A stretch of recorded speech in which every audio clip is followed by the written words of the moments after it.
Okay, Tessa, if I get, I'll get Elena's book. Oh, yes. Well, welcome to Tessa. Tessa, how are you? I'm very well. Thank you. Good. Now, I'm recording this for the internet. Is that okay?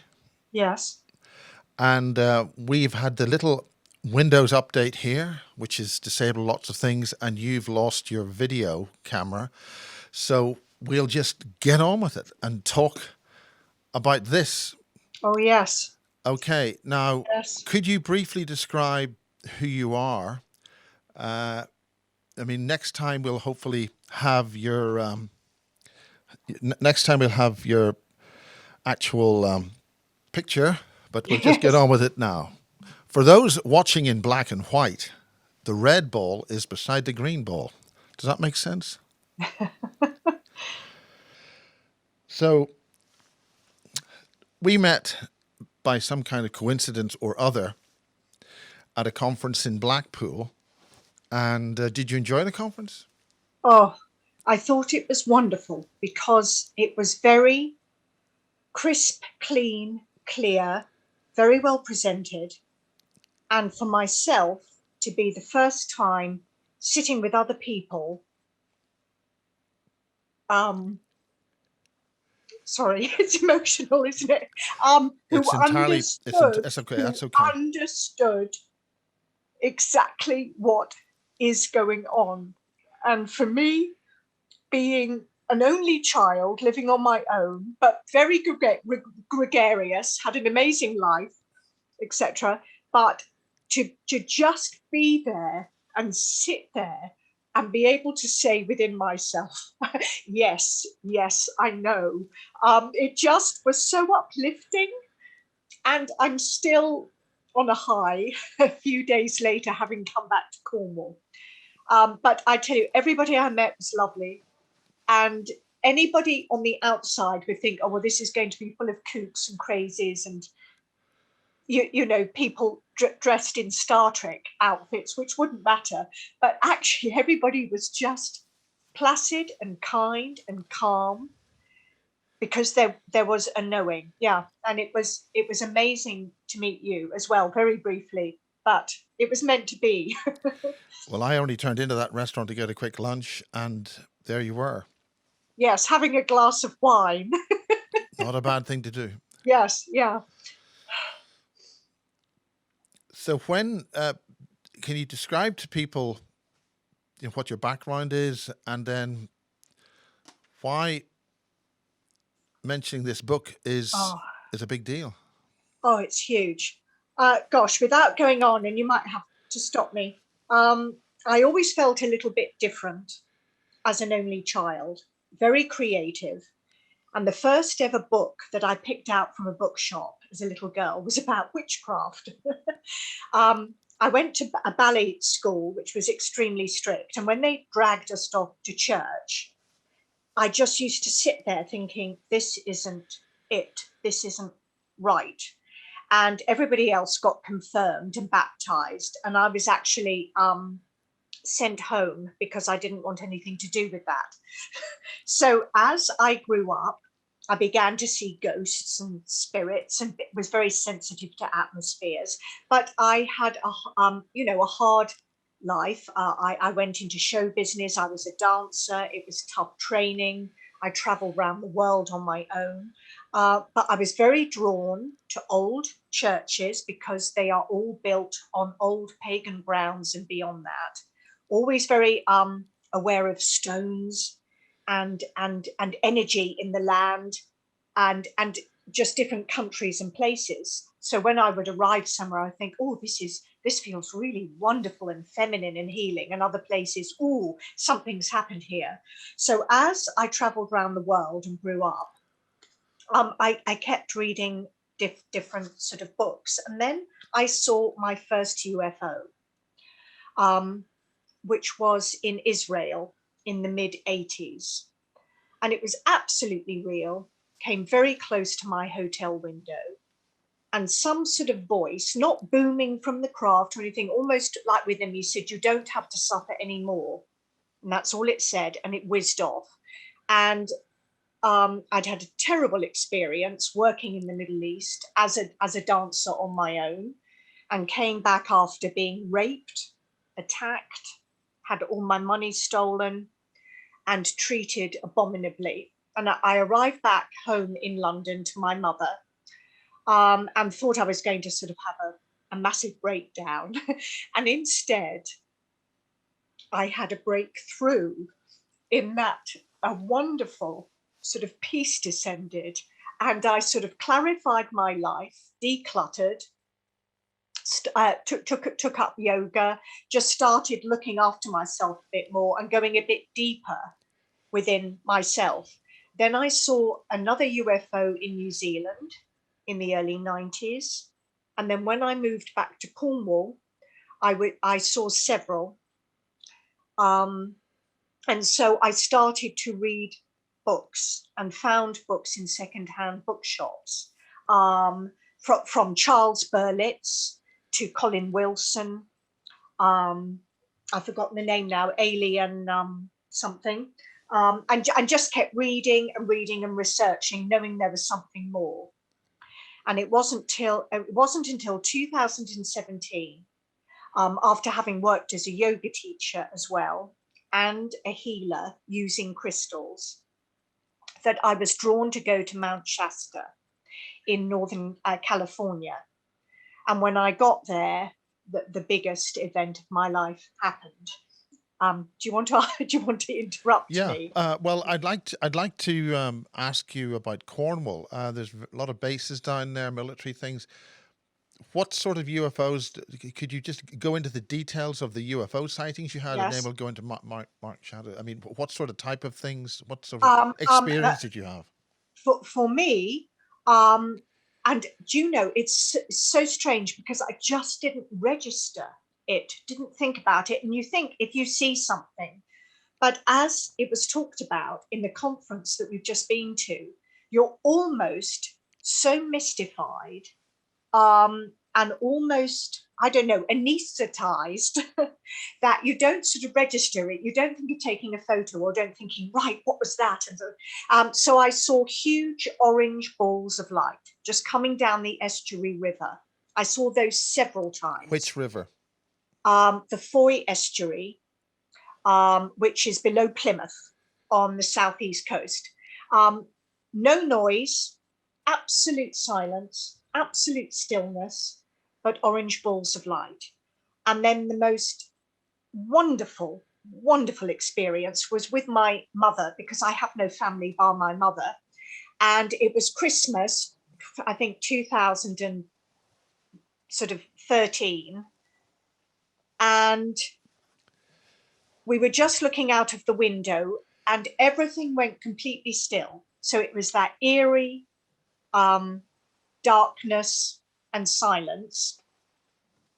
And I looked across the river. So I'm looking across to Foy. So from Polruan, which is a village on one side of the estuary, on the other side of the estuary is Foy. And it had been an incredibly quiet day, but then everything stopped. There were no seagulls, nothing. And I looked out and saw two huge, what I thought were huge headlamps of a car driving along the esplanade at the base of the land in Foy. And I remember thinking, gosh, somebody's out and about. Then they rose up to enormous lights, shot forward, and suddenly this huge craft appeared over the top of the hill, and they shot into the craft. Then the craft came towards me. So I called my mother, and it was the most incredible, almost dome-shaped, brilliant yellow golden light. And my mother, who's a complete skeptic, was then completely changed when she saw this. And we just watched it. And the feeling, I can't tell you, it was just a feeling of absolute love, serenity. It was just fantastic. And we just watched it, and it lifted up and floated down and then just moved over us. And the next day, when I was out, my mother saw the same thing. So I did report it to the sort of, what is it, the Ufology Society or something. And I was in the, There's a Cornwall UFO group. oh, is there? I don't know. This was one, I don't know, based on the internet. I can't think where, probably Winchester or something. And then I was in the newspaper, and of course the typical newspaper, and the reviews were, oh, it was Christmas, she drunk too much, the typical sort of thing. But when you see a craft, you know it is not a light, something of the mind. It is not, it is there, and you see it, and you know. And sometimes you see beings inside, you see light around the craft, or it's the speed of which they move. And then a couple months ago, I saw a cloaked UFO, which then just appeared, and it wasn't, because in Danaan's book I found out what it was. And it was a circular craft with hiding behind a cloud, a clear day, and suddenly it became visible. And it became visible because I was just taking a photo of a house that I look after, looking out on the view, because it was a lovely day, and there it appeared. So those were the craft I'd seen in Cornwall. I mean, is there a military base or Navy base anywhere near where you are, or where that is? No, it would be Culdrose, which is down on the Lizard, and Plymouth, no, nothing. But I know that it's one of those sort of places that they're obviously drawn to, which is the estuary of Foy. And there is something in the land. The land sort of resonates. You feel that it's sort of open, and it's alive. Where is RAF St. Morgan? I think it's now Yes, called that's Cornwall. down. You've now got Cornwall Spaceport now, as they call it. Yes, that's all down on the Lizard. So that's closer to where I live now. And I suppose in their speed of light, they could get there within under a second. But it's not near anywhere. But when you see the craft, there is a feeling that the land and maybe the ley lines and the vibrations, or what they want to look at, it's relevant, and it's open, and there's some sort of energy going on. And that may relate to other places where people see UFOs or lights, and there's just different areas that seem to attract more of this phenomena. Now, what did you see? What were your UFOs, or what were these things like? Can you get, and what? So the orange balls of light are just light. You can't see any outline. That they just hover. They're soft. So that must be the light and the energy that's emanating from them. The domed shape, more like an egg, but with a flat bottom. Sort of a bit like an egg. Was enormous. I mean, it obliterated a huge mansion that's on the side of the cliff, and that was just a brilliant golden light. Going back to when the mothership, when the small headlights went into this mothership before it came towards my mother and I, it was just a brilliant white light. But as it got closer, it was almost pulsating. You can't see any sort of outline. It's just the light forms an outline, but there's no specific clear shape. But the energy that it brings with it, and incredibly, no one else saw it. So sometimes I think the veil is thin. Sometimes we're picked out to see it, and sometimes it's just pure chance. I have to say, I think it's all three.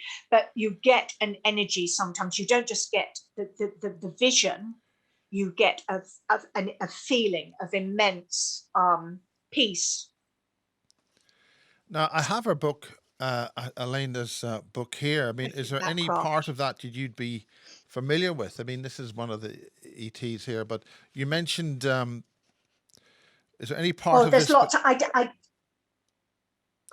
Lots of craft, because after going to into Mount Shasta, into Telos, Okay, we're now which is speeding another, forward. And yeah, yeah. when But did all this happen? Explain exactly details, if you can, any names of roads or anything like that. what's this in in Shasta, Well, I'd like to try and finish the Cornish stuff. Cornwall? So it was just hovering over Foy. They hovered over Foy and Polruan, and the estuary that flows out into the Atlantic on the southeast coast. All my sightings in Cornwall have just been there. Over what sort of period of time? From 1998 to 2014. That's quite a span of time. Yeah. And what do you recall? What do you remember happened with each one? Just as clear as a bell. You just see the lights. They're just there. You're just, because you're drawn to look at the water. You know, that's the whole thing. Looking out of the window, you're just mesmerized by the view of Foy opposite and the river going out towards the sea and the boats, you know, twinkling in the harbour. And you look into the sky and you know it's not, because I worked for the Coast Guard, Her Majesty's Coast Guard, it's not a helicopter. There's no noise. What did you do at the Coast Guard? 12 years of search and rescue, anything from suicides, attempted suicides, people that are ill, people that have just passed over from heart attacks on the coastal path, people that are lost from dementia.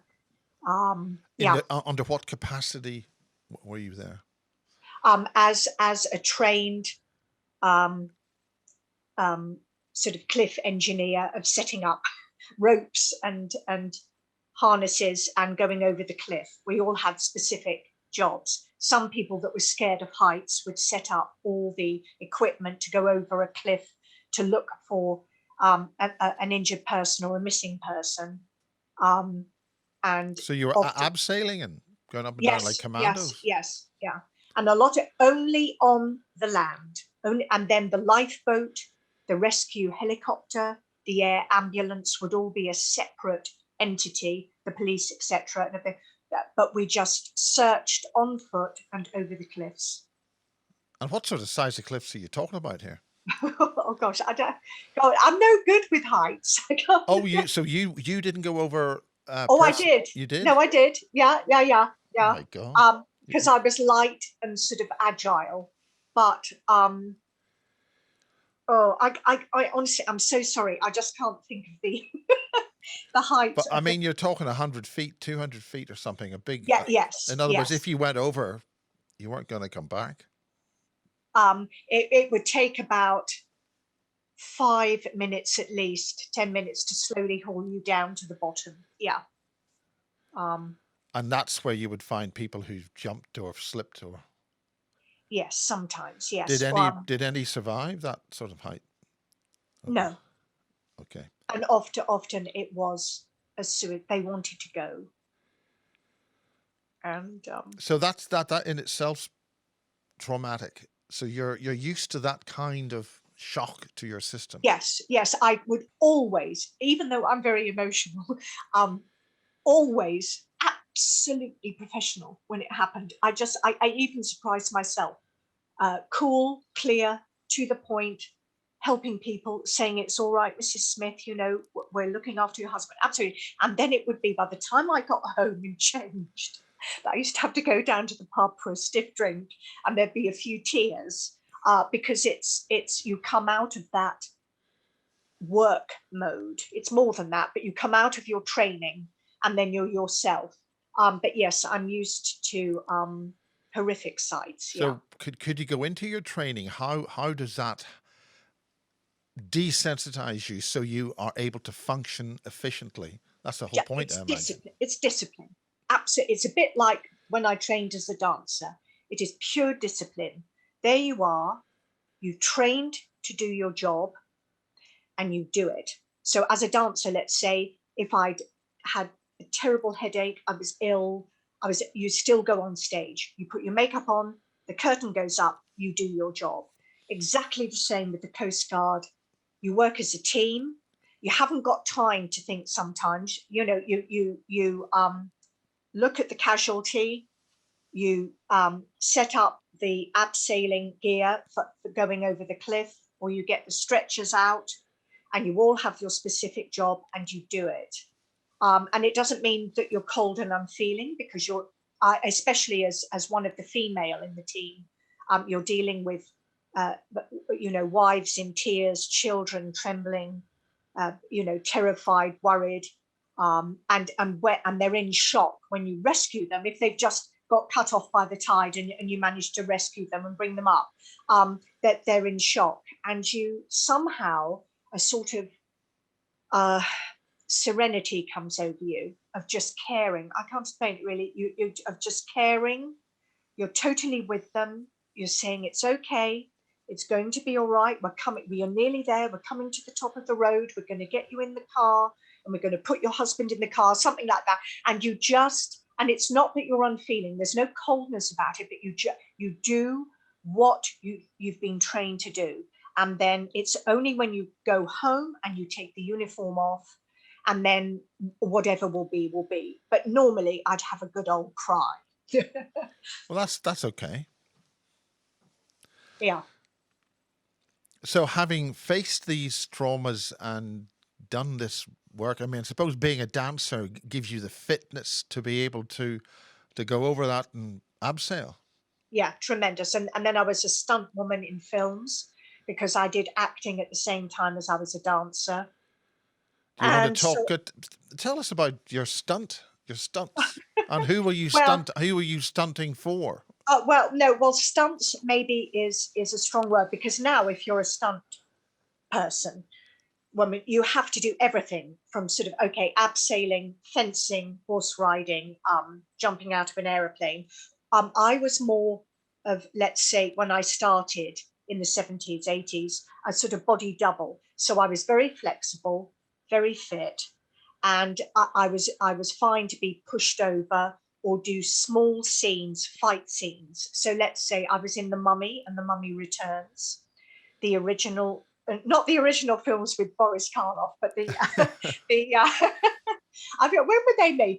In the early 2000s. And so I did sort of high kicks, because you would have about 5 stunt people looking like the main actor or actress for me, and you'd each be doing different things. So I did the high kicks in the fight scenes, but other people will be doing it, and it's so quick. It's on for a couple of seconds, and that would be the lead actor herself, who was wonderful, who did a lot of her own work, and then there would be 5 of us stunt women doing other aspects of the fight scene. It's a mad world. But I mean, you're not messing about here, and you get repeat business, shall we say? So you've been in demand. No, it's a hard business. You do that, and then the next, film. I mean, I'm more of an actress than a stuntwoman, but because I had a strong physique from the dancing, then, and I was a bodybuilder, sort of, well, not huge bodybuilder, but a physique builder. That stood me in good stead when I finally did join the Coast Guard, which was after my dancing career was over. So, yeah. Everything helped. Well, that's fitness, strength, stamina, all that sort of stuff. Yes, and discipline. Discipline's the word, that you keep training, you keep your standards. Yeah, and it keeps you fit. I mean, okay? Do you want to say anything more about you? I mean, would I mean, we're talking on a public medium here. Would that affect your career in any way? What's that? What would affect? Well, by saying you've seen UFOs or something. I would never talk about it. You can't talk about it. If you talk about it, people look at you as if you are completely mad. Now, I'm quite wacky. I mean, I've got classical sort of looks.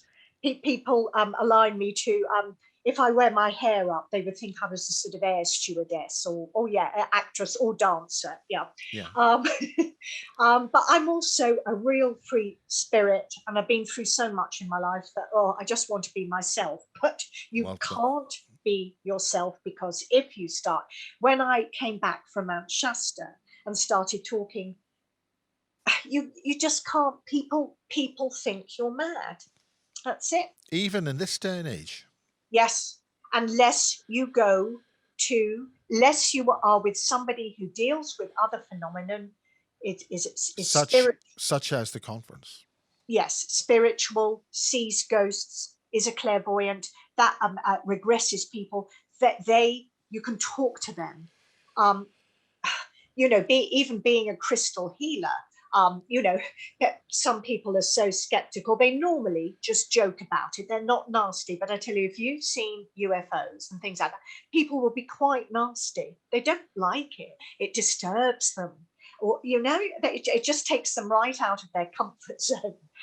Yeah. Well, there's an awful lot more people doing it these days. Yes. I mean, what brought you to the conference? How did you find out about it? Did you read Phenomena magazine? No, I'd never heard of it, but it was just that after Mount Shasta, which was 2000. It's silly to date it, but it's just to say 2017. The following year, I went through quite a lot emotionally, just assimilating it. And then, of course, we had lockdown. And during lockdown, I went back to reading Dr. Paul Brunton's books about Egypt and India. They're brilliant. That ties in because that explains what the pyramids are for. I mean, I've always had this passion about Egypt. Then I had a von Däniken book. I got all his books. So went on, 8 books, got secondhand books, got the whole lot delivered. And then, of course, I knew Andrew Collins Ah, from the 90s, yeah. because we were friends of an artist who did the most beautiful paintings of ancient Egypt and the cats and everything, absolutely stunning. And I got his book about the pyramids. It was difficult to get, about what he'd unearthed under the pyramids. Well, that was 2008. And I just thought, my God, there's so He's done much. so much incredibly good work. He has, but it's still so compressed. And then I was poorly just before the lockdown, nothing to do with COVID. And I was led through Andrew to Göbekli Tepe in Turkey. Oh, And I right. thought, And that's what they were talking about at the conference. yes. And I thought, because I had cancer, okay, I'm fine now. I thought, if I've survived this, my first trip is going to be to Göbekli Tepe. And I did it in the window in 2020 before the next series of Yeah. lockdowns. And it wasn't just the site, it was the whole feeling of the land there. And it's just, What God, sort of feeling? I mean, do you have do you think you were they're there in there. a The past life power or is something? there. The power is there. Their contact is there, even as you walk around before you see the site. And I don't know if you've ever been to India, but when I went to India, the minute I got off at the airport, there was a feeling of a gentle, loving, feminine energy. I didn't even have to do yoga. I did do my yoga. I was traveling around by train, but it emanated from the ground. It was absolutely alive. And when I went to Turkey and Eastern Turkey and went with a fantastic guide who'd met Eric von Däniken, and he was an archaeologist who knew a lot about Mount Nemrut. And when we went there, that to me was even more powerful than Göbekli Tepe. It was, the whole land was charged.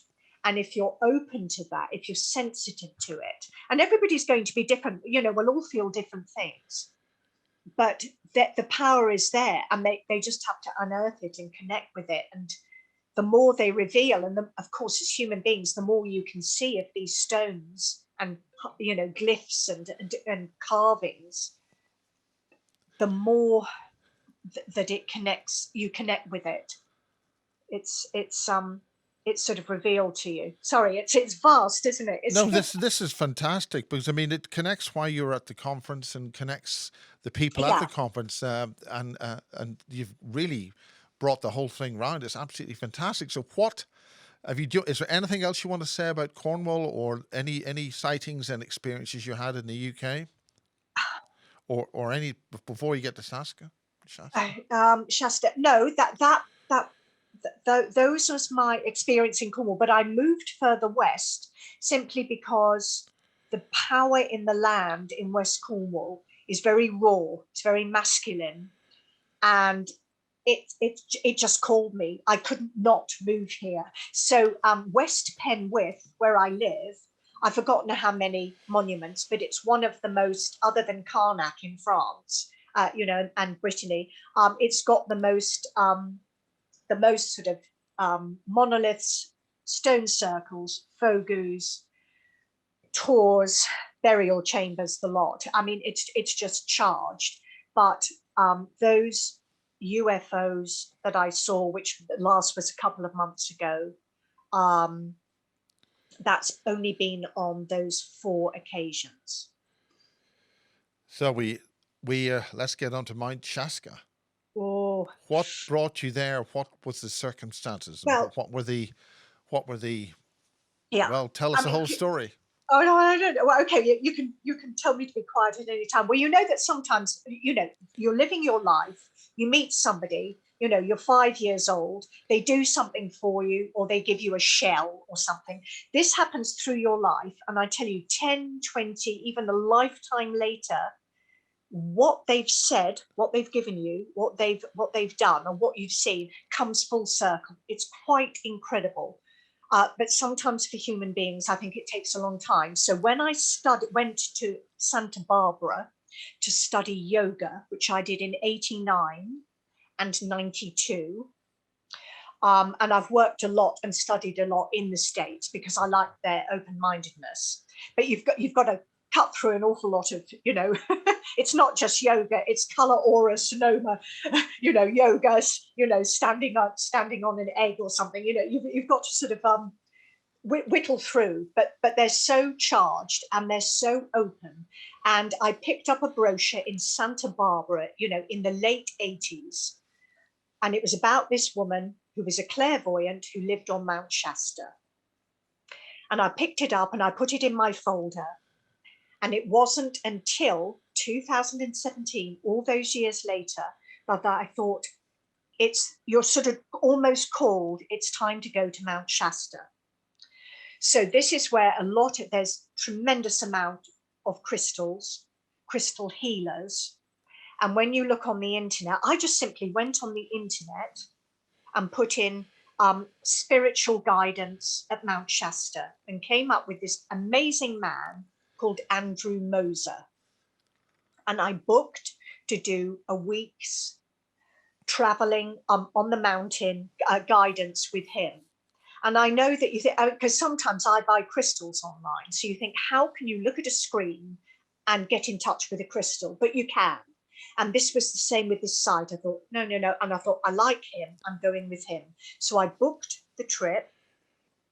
And when I arrived, I was very delayed. When I arrived at midnight to my guest house, as soon as I got into Shasta itself, village, Shasta town, I felt like I'd come home. And when I opened the curtains of my bedroom the following morning, there was Mount Shasta.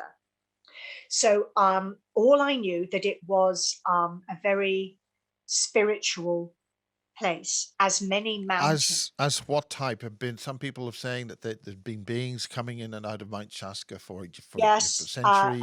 It's sort of an entry vortex. into the inner earth or whatever.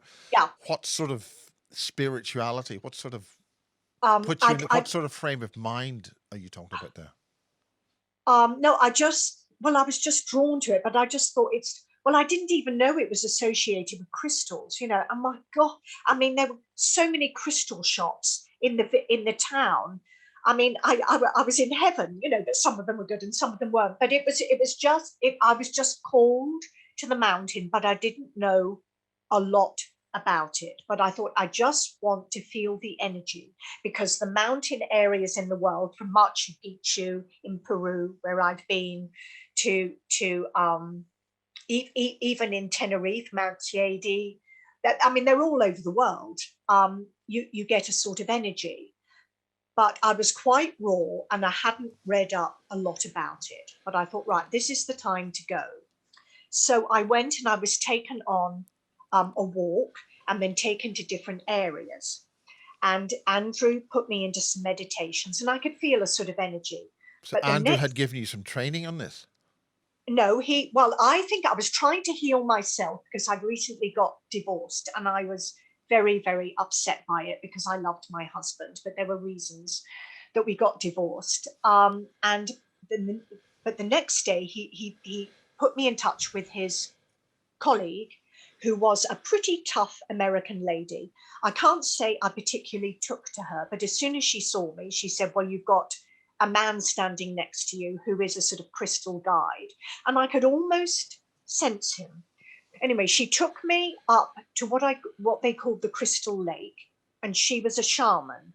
So like my crystal training and like some of my yoga training, I'm not trained in it. I had a shamanic journey. So they bang the drums, you close your eyes, and you just relax and see where you go. And what was extraordinary, I still can't believe it happened. It's just so exciting. I was just sitting by the lake, closed my eyes. She started drumming, and I, in my mind's eye, in the spirit within me, jumped into the lake. There was a vicious looking mermaid with very dark hair and very dark eyes who was whirling all around me. And I thought, that's okay. I'm here. Everything is good. Then I looked into the center of the lake and saw 4 enormous crystals, huge, that I could lie on, blue, white, brown, and pink. And then I looked towards the mountain, and there was a star-filled light entrance. And I went towards the entrance, and I was lifted up in this light. It was just extraordinary. And I went in the mountain, and I was carried by this light and taken down and laid on, almost like it looked like just an ice block, but it was soft, but it was like a huge quartz block. And 3 people were standing over me, shining. I couldn't see their form, but their faces started to appear. And they sort of gave me some sort of healing. It was vast. And then I looked to the left, and there was this enormous pyramid of quartz with a ruby top. I mean, enormous. And then I began to see these beings, these creatures, which turned out to be what I later saw, nothing to do with it, knew nothing about it, in Danaan's books. Anyway, I came out of the healing. We've got Danaan's book here. Yeah. Do you have a name on that? Yes, I do, but I left the book downstairs. But what I wanted to say was, do you want to go and get the book? Because go and get the book. Can I go and get the book? Yeah. Okay, hold on a sec. Just hold on a sec. Yeah. Oh, okay, I'm here. I've got the book, but I just wanted to say that if you could go to the page. Okay, but when I came out of the healing, or when we came down the mountain and I went back to the guest house, there was a book called Telos and Mount Shasta, the Lemurian connection. I opened it up, and there was the picture of the man that I had seen. And they call him Adama, who is the head of the sort of spiritual city of Telos. But then I didn't discover Danaan's books until 2020. Well, they're only published then. Yeah. When they came out, I realized that I had met the Telosi. I'm just trying. So, and there, if you get to that page, I've got the book here. I've got to find it. But Telosi, Telos, though and every time I go back into the mountain, which I can do, it's page 120.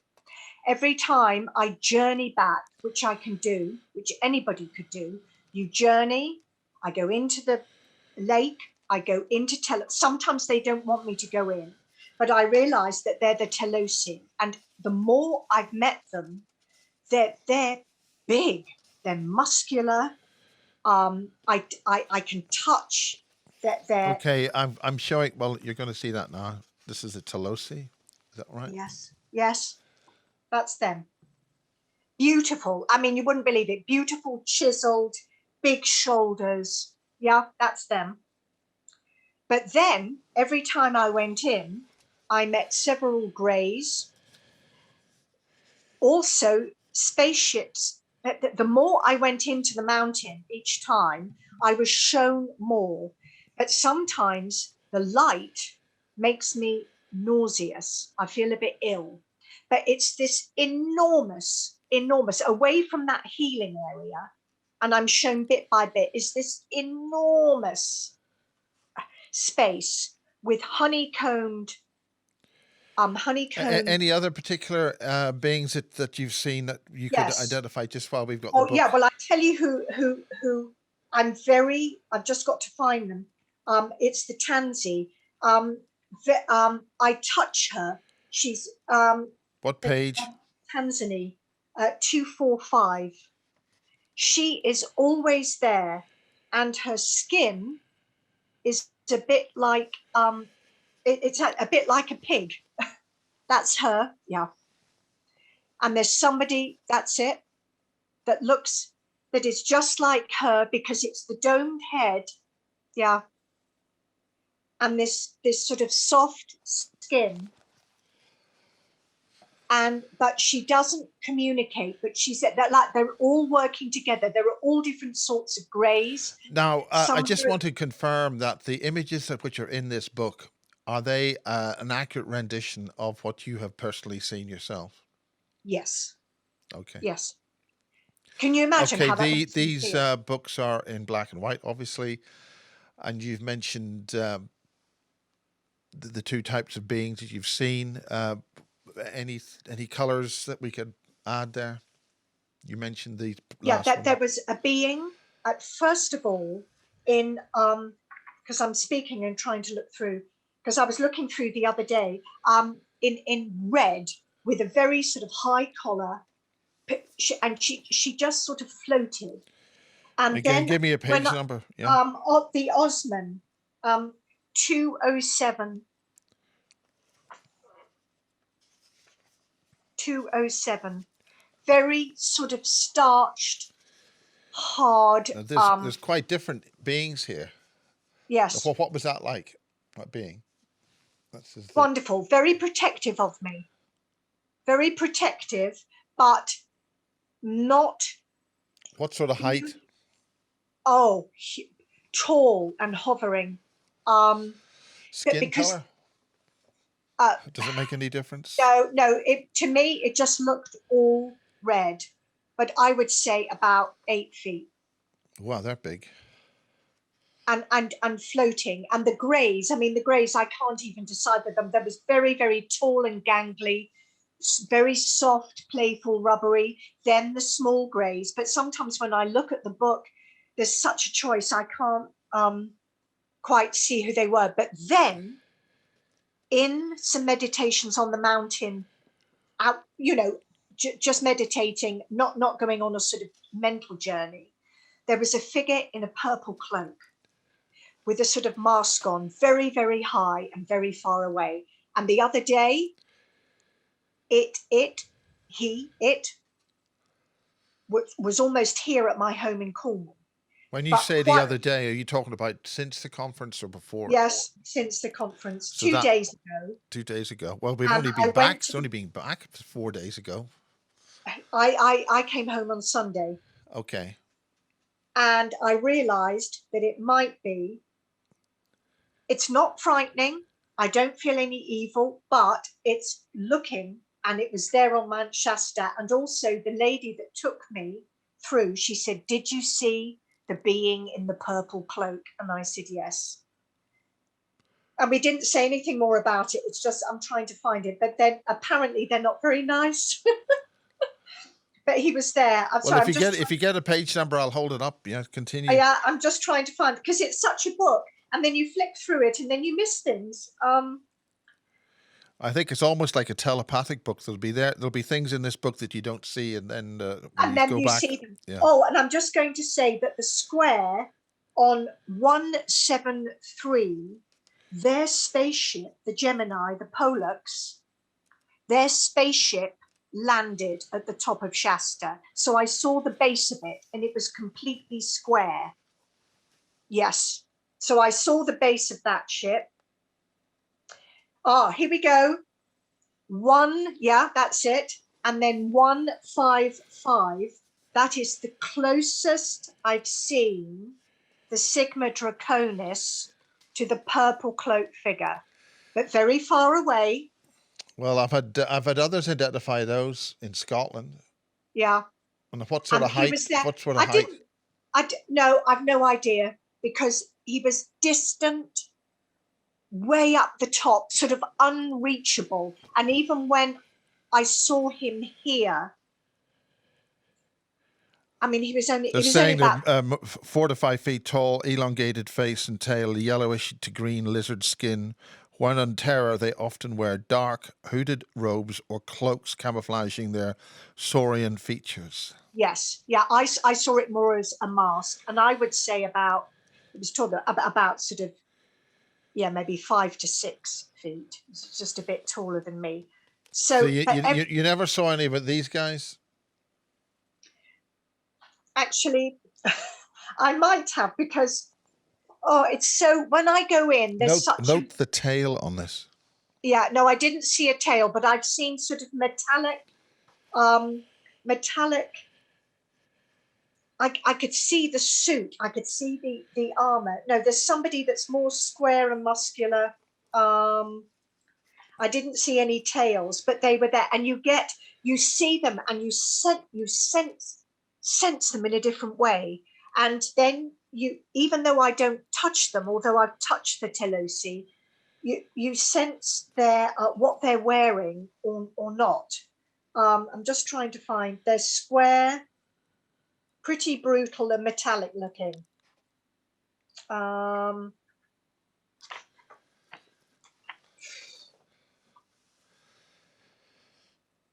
Just trying to find. And it is quite extraordinary that I look through this book and I miss it, then things disappear. It's like crystals, then they appear again. Yes. And but it was definitely that Gemini craft. It's not the shapeshifters, but it's a little bit like them. So it's a little bit like. So I mean, the point is that this book that we're talking about here, what you've experienced and the drawings and renditions in this are accurate. They are. They are. It's just, I can't find it. It's just incredible. Well, just relax, have a look.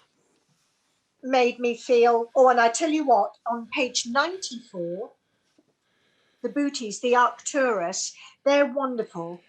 And I thought that might have almost been the lady in red. Page 94. Yes. Wonderful. Just wonderful. You're not the first person to say that these are. That's it. Speaking to somebody today who's seen that. Yeah. And so every time I go in, there might be something a little bit different, or they show me more of the city and the complex inside the mountain. Explain what that is. Let's talk about the city inside the mountain. Oh, well, you see, I've seen the sort of spiritual light side of it, where they can go anywhere in these different light settings. And yet away from that. What do you mean by the different light settings? Because when you see the doorway and you go in, you're just sucked in by this incredible white light. When I went down, it was like being in a lift, but it was a lift of sort of silver light. And then one time when I went up to see the crystal mountain inside, it was almost like being in an ice cream with hundreds and thousands. It was this soft swirl of wonderful pastel colors that sort of swirled me up. When I go up to see the base of the spaceships at the top of the mountain, and it's huge, it's just like a gray silver platform of light. I can't explain it, and that takes me up. But then you get the beginning of the city, and I haven't seen it all, but you get the honeycomb. There's about 10 or 20, I can't, honeycomb tunnels, which are joining up all the rest of the world, all the whole network. Now, what are these tunnels like? Are they like a I've railway tried. tunnel? Is there what sort of They're size? massive. They're massive honeycomb. It's which could take. If you, I don't know. It's difficult to say. Is it? I mean, is there a railway track? Is there a road No, track? there's or no what? track. No, when I've gone in to say I want to see, they just float through. There's no carriage. There's no. You're just transported through time in a sort of flash.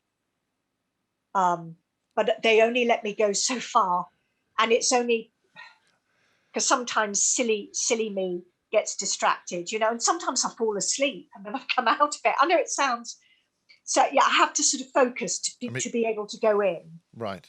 And What do you mean? sometimes, What do you mean? You have to be focused. so I normally do it when I'm lying down because I'm a very hyper mental sort of busy person. I'm sleepy. I put myself into a sort of meditation. I do my yoga breathing. And then, as the healer said, the lady said, from Mount Shasta, I go up through the roof, up through the night sky, up into the blue sky, whiz across to America, down into the lake. So I always jump into the lake. And then I see if I'll be allowed in. And sometimes the beings are at that doorway of light, which is all like underwater at that point, and they don't let me in any further. And so it's almost my willpower. I said, well, I want to come in. So it's every journey in the mountain is different. But the last time, it was the massive honeycomb, this huge complex of all different beings floating and walking around, all the honeycomb tunnels on the right, this enormously high, I can't tell you, right, thousands and thousands of feet up, where often you see the base of a spaceship at the very top of the mountain. So it comes in, they come through, and you just see the base of these lights. Have you drawn any of these? Have you got any Yeah, artwork which shows I this? have. I can't draw very well, but I have, because every time I get a little bit more detail. And then on the left-hand side, it's like going into a pyramid of a sort of gold copper, and it's all these enclosed rooms.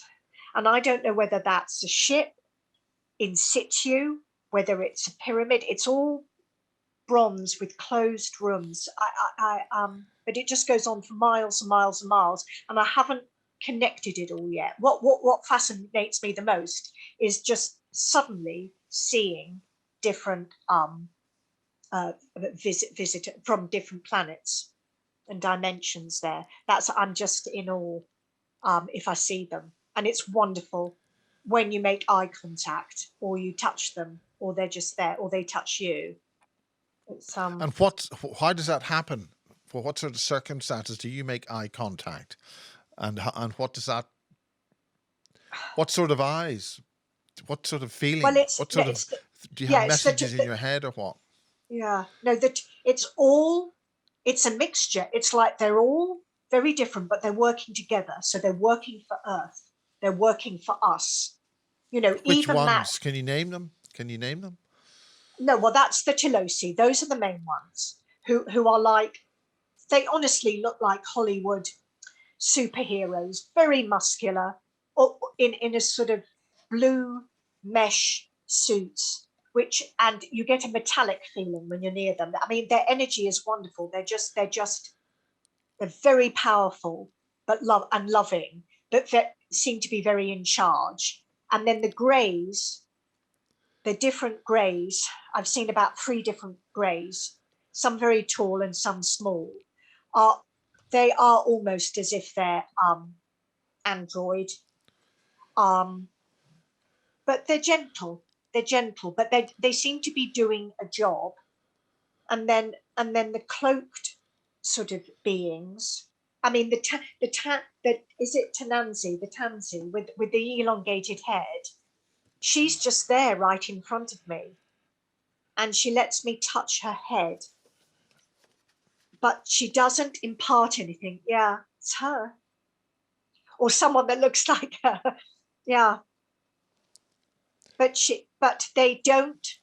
I probably wouldn't understand them, but just to be in their presence, like the Tolosi are the more communicative, and they speak to me. They don't need to speak verbally. It's just telepathic.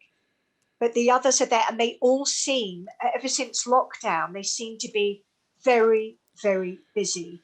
Have you got any information about that as to No, what but they're there was a busy with? battle on Mars. There was a battle on Mars, and they were When? trying. Was it 2019? I don't know, 2020. And I think it was one of the soldiers on Mars was there. That they were not only trying to help us because there was this virus and human beings were trying to be suppressed and masked and be got rid of. There's tremendous battles going on. So, but then I read Danaan's book. So that to me made sense. What particular issue? What made sense? That for millions of years that they've been here. They created us. I think they created us. They mucked around with us. They cloned us. And then all these different planets and dimensions and beings had a battle. Some wanted, and apparently there are all these sort of underground places where they've, kidnapped human beings and cloned them, and they're slaves. What And do you know about that? What have you heard about that? What's your knowledge of that? Well, only from Danaan's book, but when I'm in Telos, something is going. They're working so hard. They're not only trying to look after the human beings, although they can't interfere too much. It's always they can't interfere. They can't change history, that they can help. But it's all the external battles that are going on between different races that have captured human beings or cloned whatever, and they're still in the earth, or they've destroyed other planets. So there's all this other stuff going on, plus the COVID thing and how they're trying to take over humans. But what do you know about that? What do you know? What have you heard? What do you directly know about that? And who told you? No, it's just when I went there, they're always very busy. They're always Where is there? they're working together. They're working together to help us, but also help others. That's all I know. Then when I read Elena's book, she describes some of that. And even though even though I know I've been to Telos, sometimes I think, God, is this happening? But I've got a feeling that she's right, because I've seen these different beings and they're all trying to work together. But it was absolutely distraughting there once. There were all these different. I mean, when you say they're working together, are they working together against us or No, for us. Even against the who? ones that don't, from the other beings from the other planets that are trying to take us over or create havoc, or there was a battle on Mars to take them over, When was the battle? There were hybrid children here, within the Earth that they had to save and take back to their original planets or whatever, because this crosses with Dolores Cannon's books. Right. She's superb. So if you read Dolores Cannon, and she's gone, I'd love to meet her. And then of course she passed over in 2014. But if you read her books, and some of them are a little bit hard to read because it goes over the same stuff and it's a bit repetitive. But there she says that we live many lifetimes. So it's just that we are immortal and we live all these lifetimes. And she says that we come down onto Earth to do our karma and to experience life at its hardest. I wouldn't disagree with her there. And we choose to come down here. So we can't say, because sometimes they say Earth is the lowest of the low end of the, world's planet. But we are here. The whole point of all of this is, what good does it do? Well, for me, it gives me a strength. it gives me a bigger picture, and it makes me want to do good. Not like goody two shoes, but just do something because I've been given the gift to know. And I don't mean that in a big-headed way. I've only touched the surface of it. There's more to learn, but that is the gift. And so whatever is going on the other planets, and that they're here, and that they're helping us, and that they show themselves to us, or they don't, it's to, if you can sense them in your life, it expands your life, it enriches it, and you do become a bigger, better person. I know that sounds a bit, but that's But it. that's very spiritual. That's good. What I'm looking for is more detailed about the description of what was there, the buildings, Oh, or do you want to? no, it's just what in Telos, it's just huge. It's just huge, and it's of different vibrations. So the healing side, which I say is on the left, which is full of light beings and healers and sort of crystals, Yes. is completely different to the middle. The center. Well, what I looks like the center, which is like an enormous, the biggest train station you can ever imagine, with the highest ceiling, with lots of different levels. I mean, it's just huge, but it's made of a sort of silvery, metallic, glowing light. So and then you've got the honeycomb tunnels on the right, and then spaceships land on the top, and you can see the bases. They're not always there. Sometimes it's just a swirl of cloud, and then this huge building to the left of this copper and gold, which is, I don't know whether it's a ship or whether they built it or what it is. And every time I go in, I try to see more, but it's what they let me see. Yes. In what way are they limiting how you see things? It's just enough that I seem to sense that's enough. It's quite Right. exhausting going in. It's a different energy. And as I said, sometimes the light makes me feel sick. The grayish sort of light, it just makes you feel nauseous. It's And this is on down underneath. in Telos. Yeah, this Yeah. is Telos in Mount Shasta. Yeah, that's all I can say. It's just incredible. It's just Well, incredible. do you want to take a break on this? Yes. We've done about an hour. I think, oh, oh no, I think, no, I mean, I don't think I can tell you honestly any more today. I mean, that is, Okay. yeah. Okay, I do apologize No, because it's fine. I Everything's don't know enough fine. about it. No, But no. I am happy to answer any questions. But again, I'm only me.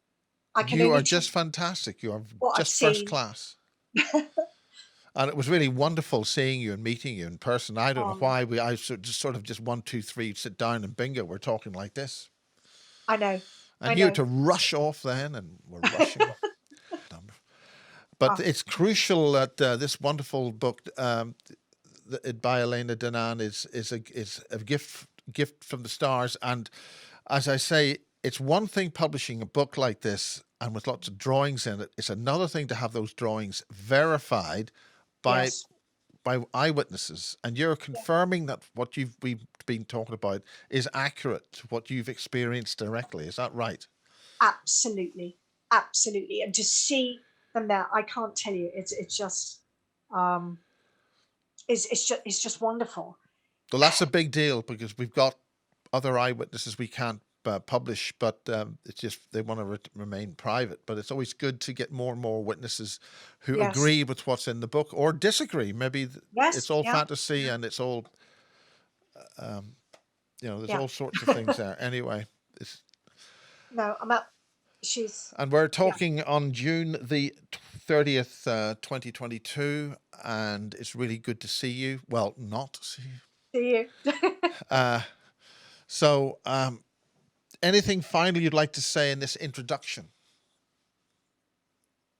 No, it's just oh golly. Oh, it's just breathe, be yourself, be open to what is out there. But And having said that, you're talking about in the earth. You're going into Mount Shasta. Are yes, you going into a physical cave system or city system or are you going into a different realm, a different dimension, or Uh, what? I What do you think feel that I think it's it I think means? it's both. I think it's both, and because the ships and those beings, as other phenomena, can appear right in front of you and then disappear. You know, all the veils, the dimensions, all the energy around us is thin. I mean, if if you could see all the, let's say, the fairies, the elves, the Cornish piskies, you know, the departed spirits, souls that are still, our guardian angels from other planets, they're all around us. But you know, we probably couldn't cope with that. Well, we can talk about that in part two if you want, Yes, yeah, because I this is part of the phenomena as described and discussed at the and Awakening Conference in Blackpool. it's true, and it's real, and also you get that feeling of surreal. So when you see a ship, you know it's real, but the feeling you get is something out of this world. So when you come into touch with those beings, it's the same thing. It's so I think it's one of the same, or that it can be solid and real, but the energy around it, the different dimensions where it's come from, as they say with a lot of phenomena, it goes eerily quiet. Yeah, it's Something's called the happening. silence. Yes. So that is real as touching somebody, you know, a spaceship or a Telosi, or a Dharma. You know, it's all. Did you mention an Adama? Did you mention that? Is Yeah, that he's not in the book, but he is the keeper of Telos. But the way he is drawn, he is a Telosi. So um, they say in the book, he's the high priest of Telos, right? um, and they're helping humans to ease into a golden age, of which mankind is fearful about. And they're Lemurians, they're Christ consciousness, I don't know, from the fifth dimension. So much in this tremendous book, this reference book. Okay, well, let's call it a day for now, Right, Miles? and Just we'll keep in touch. and with that exciting part one. Thank you so much. Thank you.